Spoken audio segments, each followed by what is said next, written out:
The camera in your phone, the sensors that keep your car safe, they all depend on technology that is pretty close to perfect. But think about this for a second. What if a single, invisible atom, completely out of place, could wreck the whole thing?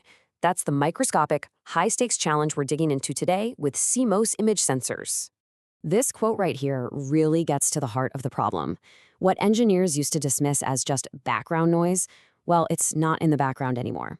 It is the #1 issue for sensor makers, and it's hitting everything from their profits to how well the final product actually performs.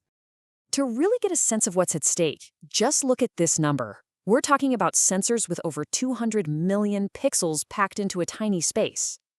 At that kind of density, there is absolutely zero room for error. Perfection isn't just some nice-to-have goal anymore. It's a hard requirement.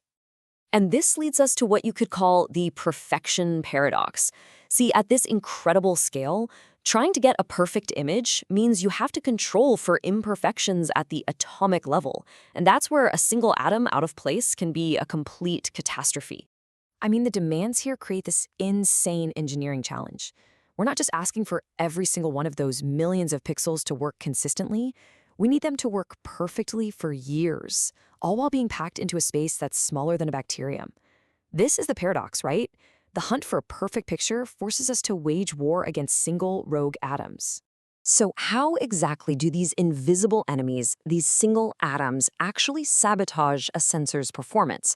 Let's break down how this atomic level sabotage really works. Okay, so the main villain in this story is something called dark current. It's basically a false signal. A pixel is supposed to create a charge when light hits it, right? Well, dark current is a signal that gets generated even in total darkness. And why? All because of a single atomic level defect. And you can see the chain reaction perfectly here. It all starts with one tiny contaminant atom, maybe a bit of iron. That one atom creates what's called a deep-level trap in the silicon. Think of it like a tiny electrical pothole. This pothole then generates that false dark current signal, which leads directly from that one bad atom to a noisy, grainy, terrible-looking picture. And believe it or not, the damage doesn't even stop there.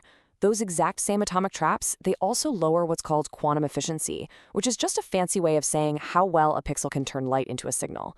Plus, they create something called fixed pattern noise, which is like a permanent scar on the sensor that even clever software has a really tough time fixing. Okay, so you have all this crazy physics happening, but what does it actually mean for the people making these things? How does this all translate into real, expensive problems for the semiconductor fabs?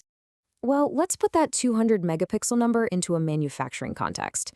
That's over 200 million tiny individual components called photodiodes. Every single one of them is a potential point of failure.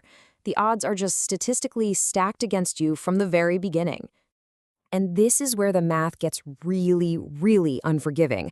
A defect rate that sounds ridiculously small can still create hundreds of what they call hot pixels, pixels that are just permanently broken. And that's more than enough to force the manufacturer to throw out the entire chip. It's a process called bin out, and it's a direct, painful hit to their bottom line.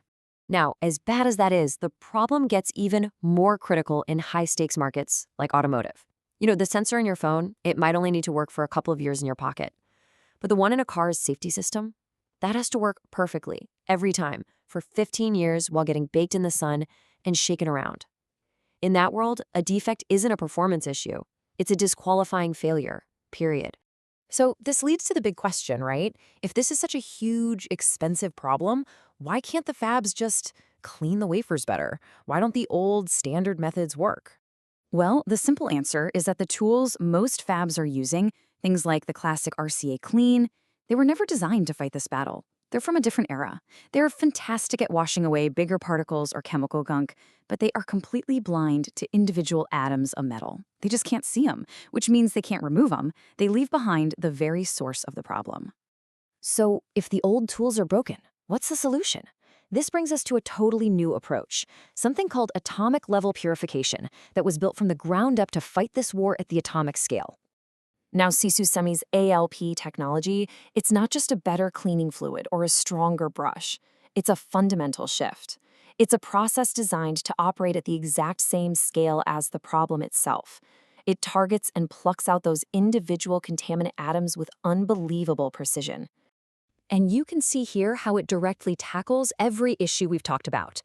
By getting rid of the root cause, those rogue metal atoms, it shuts down dark current and boosts efficiency. And check out that last point. It's designed to slot right into the existing manufacturing process.